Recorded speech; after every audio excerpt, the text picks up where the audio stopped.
Surgery లేకుండా sciatica, spondylitis, frozen shoulder కి కేవలం 45 నిమిషాలలో నొప్పి లేని అత్యాధునిక చికిత్స ప్రాణ పెయిన్ క్లినిక్. ఇంకా సమ్మర్ సీజన్ స్టార్ట్ కూడా కాలేదు. అప్పుడే హైదరాబాద్ లో అగ్ని ప్రమాదాలు బెంబేలెత్తిస్తున్నాయి.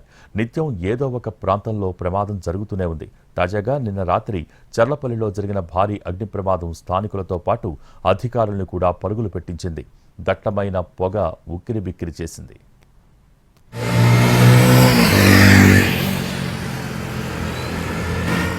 హైదరాబాద్ శివారులోని చర్లపల్లి ఇండస్ట్రియల్ ఏరియాలో భారీ అగ్ని ప్రమాదం జరిగింది.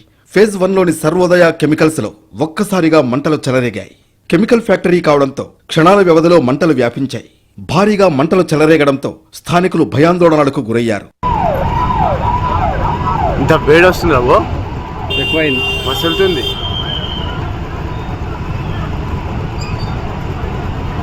విషయం తెలిసిన వెంటనే ఫైర్ సిబ్బంది, స్థానిక పోలీసులు రంగంలోకి దిగారు. మంటలార్పేందుకు తీవ్రంగా శ్రమించారు. రసాయన పరిశ్రమ కావడంతో అక్కడున్న కెమికల్ డ్రమ్ములు పేలిపోయాయి. దీంతో మంటలు ఉవ్వెత్తున ఎగసిపడ్డాయి. రాచకొండ సిపి కూడా ప్రమాద స్థలానికి వెళ్లి పరిస్థితిని స్వయంగా పరిశీలించారు. అయితే అదే సమయంలో ఫ్యాక్టరీలోని రియాక్టర్ ఒక్కసారిగా కుప్పకూలింది. దీంతో పోలీసులు కూడా పరుగులు తీయాల్సి వచ్చింది. కుప్పకూలిన వెంటనే రియాక్టర్ భారీ శబ్దంతో పేలిపోయింది.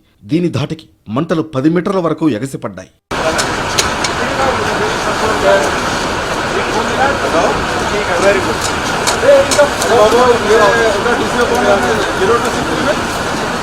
సర్వోదయ కెమికల్స్ నుంచి మంటలు పక్కనే ఉన్న మరో 3 ఫ్యాక్టరీలకు వ్యాపించాయి.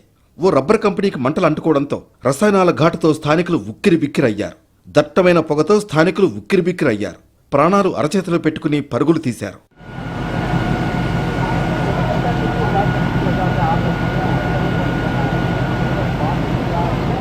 కొన్ని గంటల పాటు శ్రమించిన ఫైర్ సిబ్బంది మంటలను అదుపులోకి తీసుకొచ్చారు. అయితే ఈ అగ్ని ప్రమాదానికి గల కారణాలు తెలియాల్సి ఉంది. ఇంత వేడొస్తుందా? ఎక్కువైంది, మసలుతుంది.